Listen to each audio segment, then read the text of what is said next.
What's going on, YouTube? Before we dive into today's topic, I just want to take a brief moment to mention something that's been on my mind and I'm sure on a lot of people's minds as well. We all know what happened a few days ago, and I was actually quite affected by the news about Daniel Naroditsky. I mean, he inspired me a lot, not just as a player, but especially as a coach, a commentator, or even an interviewer. And and I think it's a reminder of how important it is to take care of our mental health and to look out for one another. And I've been a coach for the past 10 years, but now I feel like now more than ever I'd like to keep carrying on what he stood for, which was just, sharing the love of chess and helping others. So yeah, that's all I wanted to say. So yeah, and with that said, let's focus on what we all love, and that is the game itself. So I will see you on the analysis board. All right, here we go. In this video, I'm covering Hungary's performance at the recently ended European Team Championship. Now in this video, I'm covering the boys' performance, and in the next video, I'm covering the girls' performance. Actually, Hungary had a very strong team in the open section. We were ranked number 3, and we had players like Raport, Leko, Shugirov, Gladura, Banos, so 5 very strong players. But for whatever reason, things didn't really go our way, and we only placed 11th, which is not a great result, but it is what it is. It happens. So I've collected a couple of games and I tried to highlight some of the good, but unfortunately mainly the bad moments. So let's start with the first one, the first game that you see on the board, and this is round 1, Hungary versus Georgia, and this is the game between Shigirov against Jobava. Now, don't let Jobava's rating fool you. He's currently under 2600, but he was above 2700 at one point, so he's obviously a very dangerous player. Now, this is move 22, a normal, somewhat balanced, of course complex, but somewhat balanced middle game position, and Jobava's last move was rook f7, just, simply improving the rook's placement. And now here White has numerous options. If White doesn't want to commit to anything, White can just play rook d1, which is completely reasonable. Rook f2, same direction, improving the rook slowly but surely. If White wants to make some sort of a more direct attempt to to make something out of the position, White can also try knight b5, which is a very interesting idea. And the point is that you can see here is that I want to play knight c7, knight e6, potentially sacrificing the pawn. But by sacrificing the pawn, I'm opening up the long diagonal, and maybe play bishop f3, bishop d5. So that's an interesting way to make something out of this, somewhat dull position. But obviously, it's not a must, and even after the sacrifice, White is not better or anything like that. It's just a way to, to make something out of this position. Everything would have been better than the game, because in the game, unfortunately, bishop h6 happened. Now here, this is just a straight up blunder, and I'm not going to make any fancy edits here, but if you want to play the game, now I'm telling you, you can now stop the video, and I even flipped the board for you guys. And if you want to find the winning move and the winning sequence for black, because black is winning here, then now it's the time. Stop the video and try to find the win here. All right, now let me flip it back. So every game we are looking at it from Hungary's perspective, or the Hungary's players' perspective. So unfortunately, bishop h6 was just straight up a blunder. And if your solution was bishop takes c3, then you are correct. But of course, we do need the good follow-up after b takes c3, because we have rook takes c2.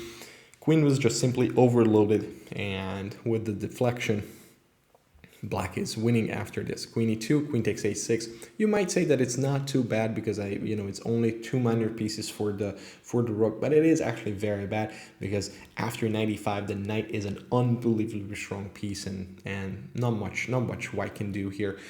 I quickly show you the rest of the game, or the rest of the moves. So Black can basically do whatever. Whatever he wants. Takes 91, 95, queen f1, queen e3, and white resigned, understandably so. The knights are just way too powerful to deal with. And so yeah, very unfortunate start to this tournament. Bad showing by Shugirov. Surprising blunder, but again, as you can see, even on this somewhat top level, blunders like this happen. Let's move on to another game. And this is a game between Banus and Haring Philip. So this is round 3, and Hungary is playing against Slovakia. Okay, so this is still the opening phase. We're getting out of the opening phase, and we just attacked the pawn on c5. Opponent protected it. Now, again, I would say it's a complex, but again, somewhat balanced position. And here white makes a very, very reasonable move, b4. Of course, it tries to open up the c file.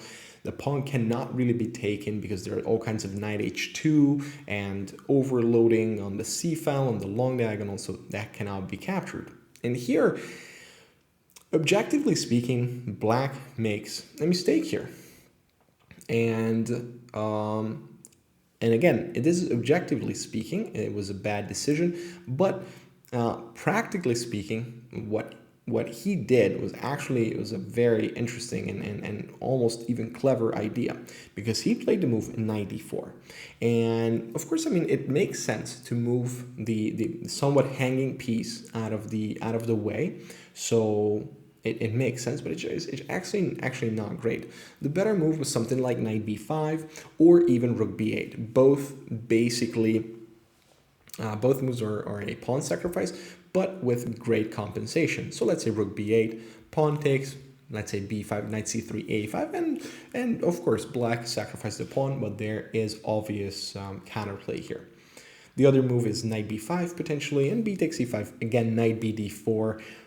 Black sacrificed the pawn, but has counterplay for sure because Black has very active pieces.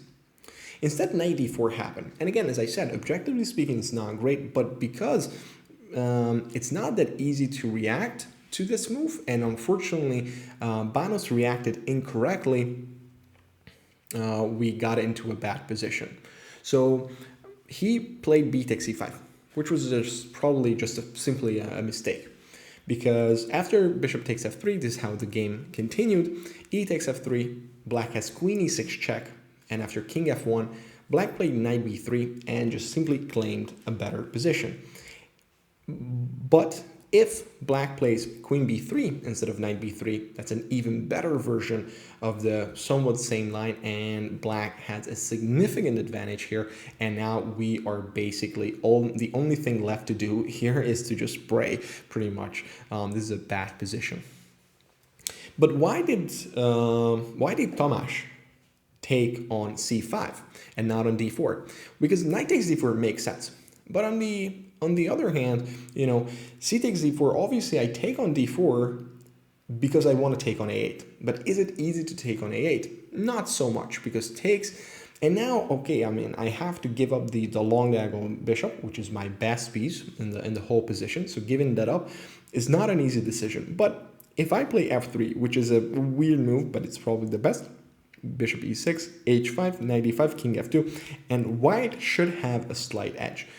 But of course, I can totally understand that he was like, reluctant to go for something like this. I think that's totally understandable. But objectively, this is just, I would almost argue that it's significantly better than what happened at the game. So, but yeah, I mean, this topic of accepting a sacrifice is not always easy, especially, in a situation like this.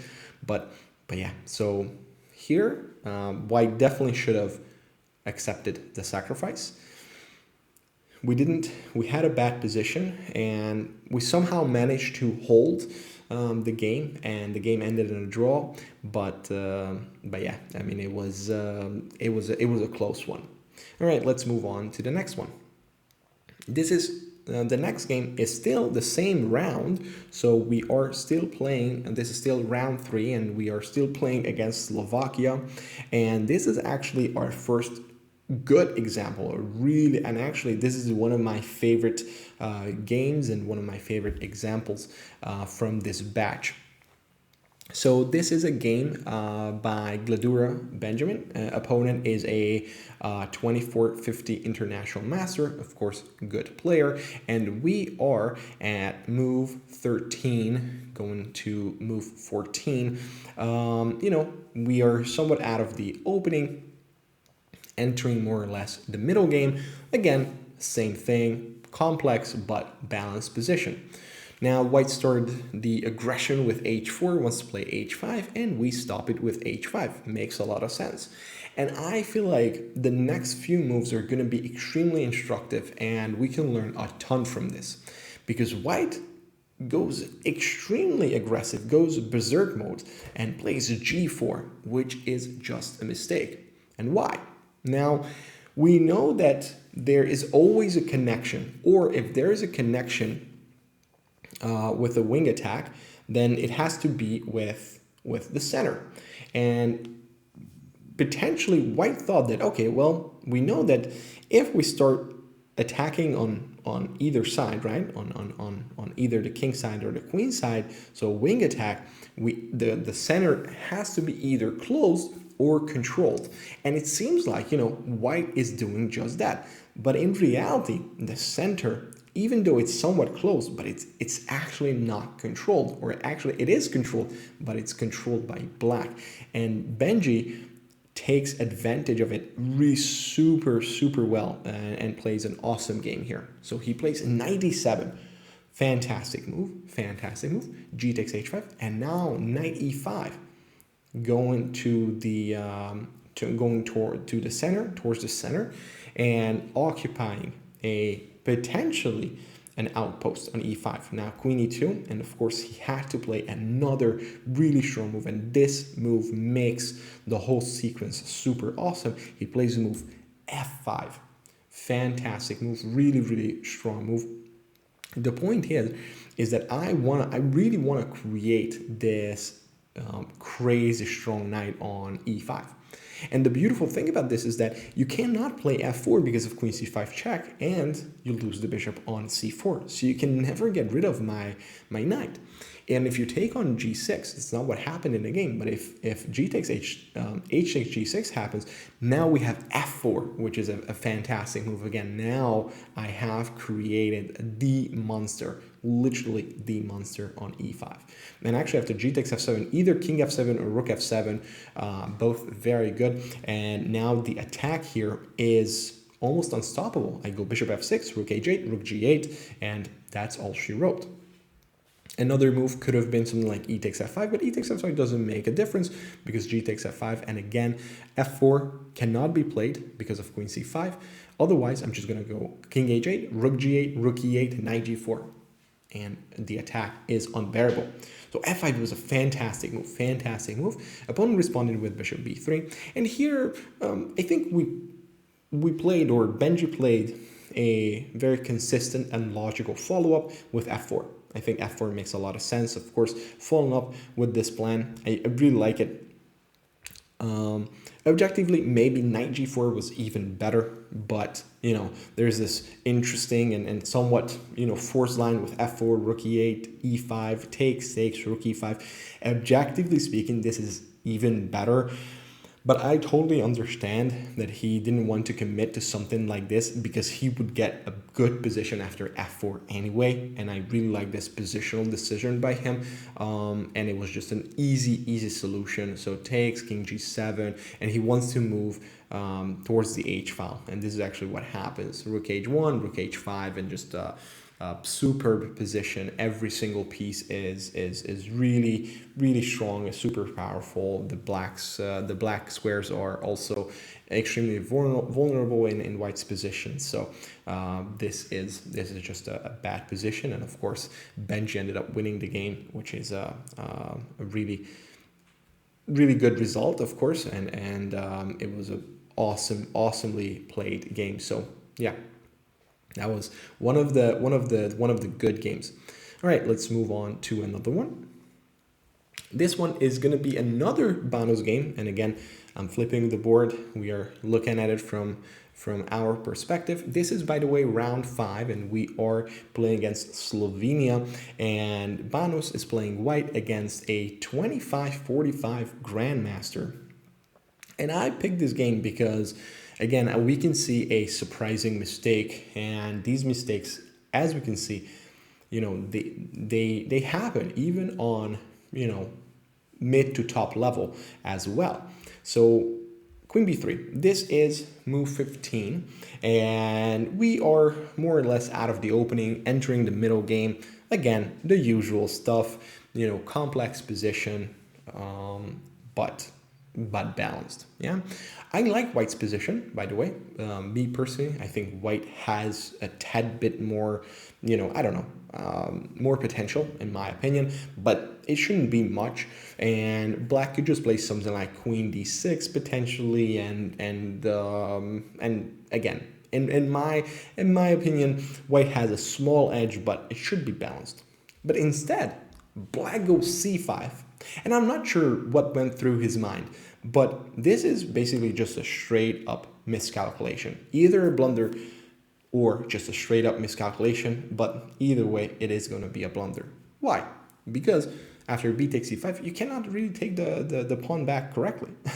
So he sacrificed the pawn, knight takes c5, queen b6. I'm not sure if he was like, if he wanted to play knight d3, but knight d3 doesn't really work because bishop takes f6, rook c8, rook b1. I'm up a pawn and I'm up a game. So this doesn't work.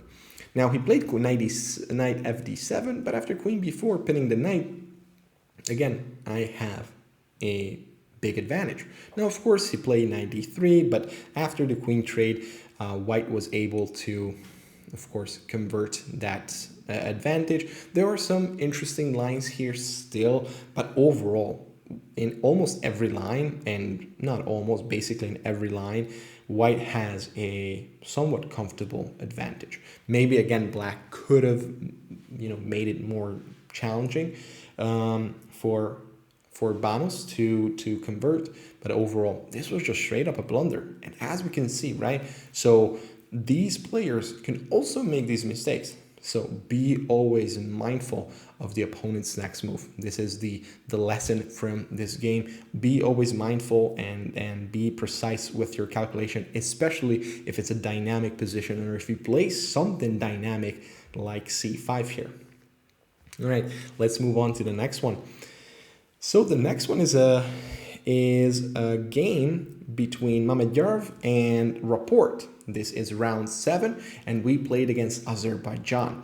And in this game, I want to focus on the opening and the opening choice by Richie. Because, of course, we all know Richie, how creative he can be. And then I just wanted to highlight this, creative line or this pick.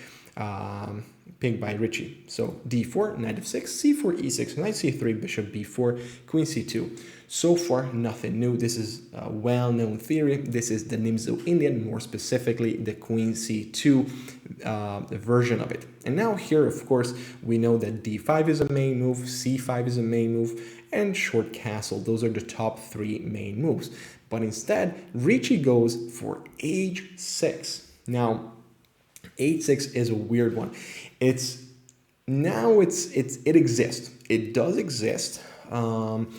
and quite a few actually top or close to top players have tried it, and it's an interesting one. Basically, I'm playing around bishop g5, and it's a move. I'm not a big fan of it, of course. It goes against the principle, of course, but it just goes to show you that how these top grandmasters come up with different ideas, and of course with all the available engine around us, everything can work with proper analysis and deep analysis. We can make everything work, and we can also see how important it is to to surprise the opponent and to have always the surprise factor. Now obviously most of us are not Mamedov and Rapport, so my general advice is to have one or maybe two solid lines that you play, master those, and surprises are, I don't think they are not that relevant under a certain level. That's all I'm saying. A6 is an interesting one. I can show you some of the moves here. Mamedov played e4 and now c5. Now here, again, white has a3, d5, d takes c5, white picked d takes c5, bishop takes e5. And now this was like a forcing sequence. After e5, knight g4, knight d4, queen b6, takes, f4. And funnily enough, there was even a game here. So we are still following a game from 2025. So a few months ago, there was a game by an Indian grandmaster, Narayanan. I'm not sure if I'm pronouncing his name correctly, Narayanan, an over 2600 grandmaster. So he had a game like this, and let me quickly go there.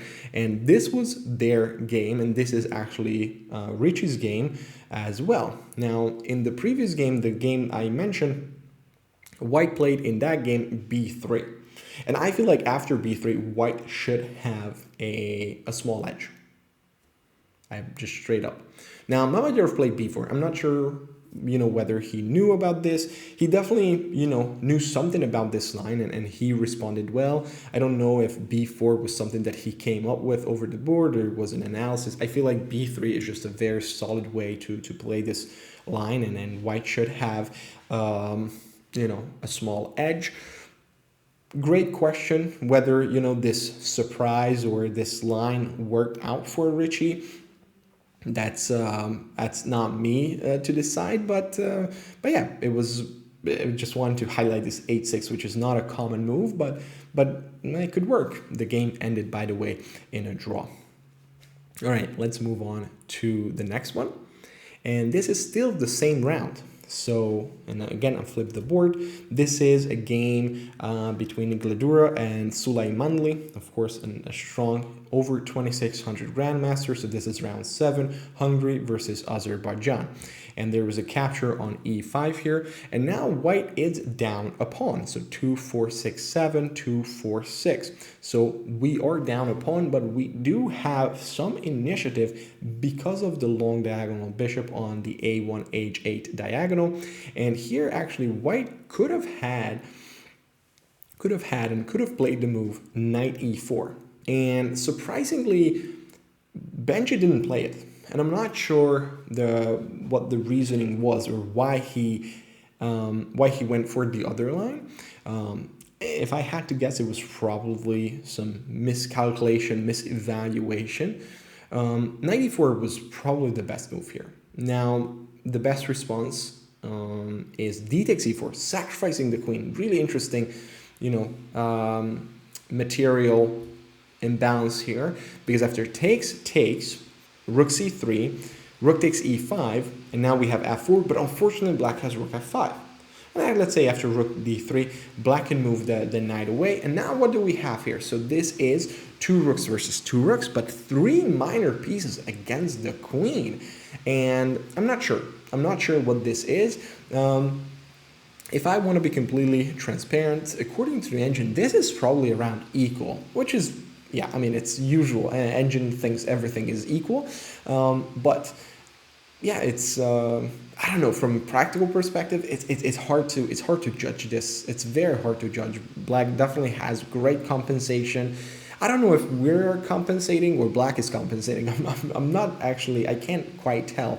Maybe Gladura also couldn't tell, and then he wasn't so sure about this, and so maybe because of this he played the move e4. But unfortunately, e4 was just a bad move.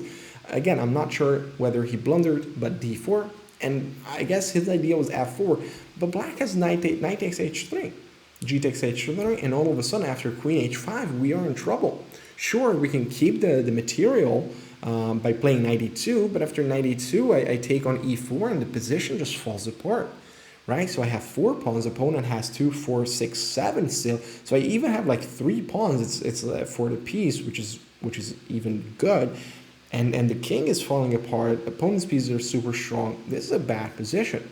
So he decided to sacrifice the piece back. Makes sense. Rook g2, bishop takes c3. But after king h8, Black is just simply up by a pawn, if I'm not mistaken, right? And the knight is still attacking, and actually 3 pieces are attacking e4.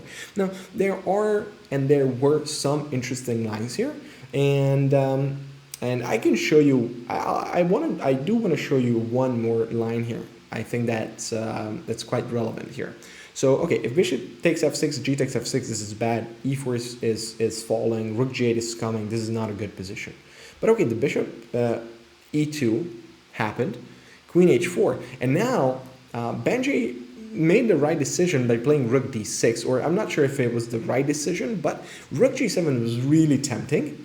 The point being is that after king takes g7, I have bishop e1, haha, and I can trap the queen. So this would have been really nice, but Black has this great idea, rook g8. And the point is that after bishop e1, it looks like I trap the queen again, but rook takes g7, check. King h2, king h1 is met by just bishop e4. King h2, knight g4, another check, bishop takes, and queen can now escape. And Black is probably winning.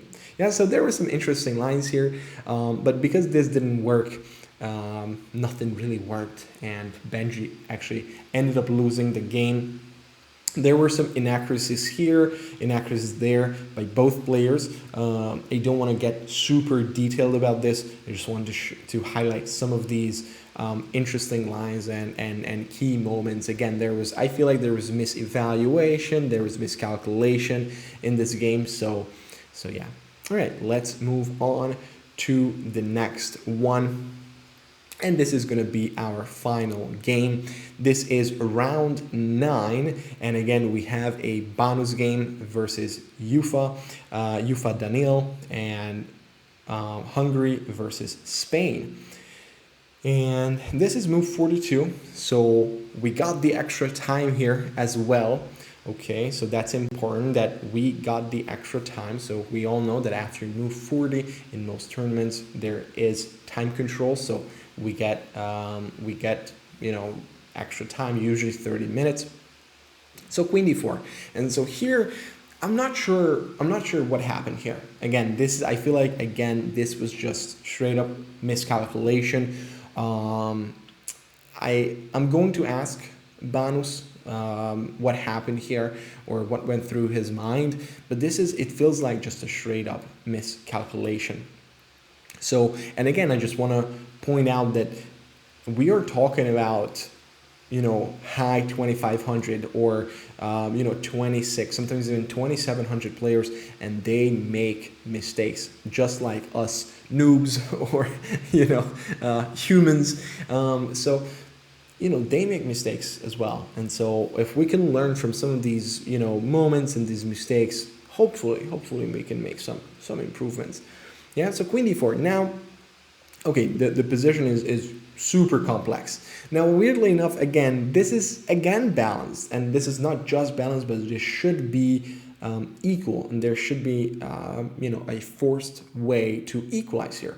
Now, unfortunately, we didn't find this, or I'm not sure again what happened, but Tomasz played rook d1, and rook d1 was just basically a blunder because everything came with a tempo after this. So queen e4 check, Queen G2, Queen A4. Again, now the rook is hanging. Rook F1, Rook A2. Now the queen is hanging.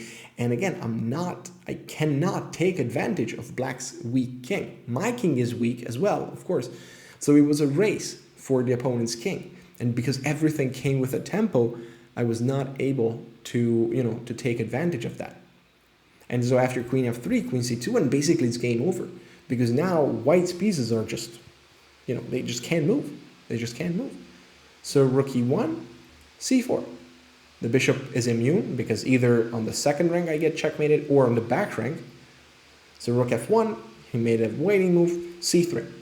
I cannot do anything. And the sad part is that I can't even play D6 because I cut my bishop off.